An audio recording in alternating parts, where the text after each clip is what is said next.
आज की कहानी का नाम है वरलक्ष्मी व्रत की कथा। मगध के राज्य में कुंडी नाम का एक नगर था। कहा जाता है कि कुंडी नगर रावण की सोने की लंका की तरह सोने से बना हुआ था। इसी नगर में चारुमती नाम की ब्राह्मण महिला रहती थी।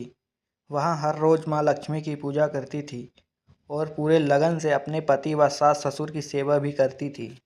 एक रात जब चारुमती सो रही थी तो उसके सपने में माँ लक्ष्मी आई। उन्होंने चारुमती से कहा, मैं वरलक्ष्मी हूँ। जिस तरह से तुम मेरी पूजा करती हो मैं उससे बहुत प्रसन्न हूँ। अगर तुम सावन के महीने के अंतिम शुक्रवार को मेरा व्रत रखकर मेरी पूजा करो तो मेरे आशीर्वाद से तुम्हें सुख समृद्धि मिलेगी और संतान की प्राप्ति भी होगी। इसके अलावा अगर तुम यह व्रत अन्य लोगों से भी करवाओगी तो उन्हें भी इसका शुभ फल मिलेगा। सुबह होने पर चारुमती ने सपने वाली बात अपने पति और सास ससुर को बताई।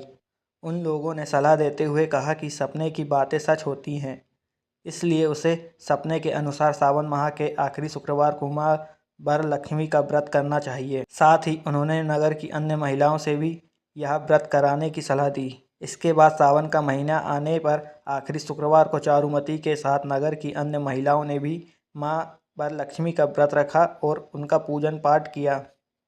उस शुक्रवार के दिन चारुमती के साथ सभी महिलाओं ने सुबह उठकर स्नान किया, साफ कपड़े पहने और मंडप सजाकर उसमें भगवान गणेश व माँ लक्ष्मी की वर मुद्रा में मूर्ति रखी और कलश स्थापित करके पूरे विधि विधान से उनकी पूजन की। पूजा के आखिरी में सभी महिलाएं जब उस मंडप की परिक्रमा करने लगी तो अचानक सभी महिलाओं का शरीर गहनों से सज गया। इस तरह यहाँ पूजन करके सभी महिलाओं को धन संपत्ति मिली। इसके अलावा उनका घर भी पशुधन जैसे गाय घोड़े हाथी आदि से भर गया। माँ वरलक्ष्मी की कृपा से उनका नगर सोने का बन गया।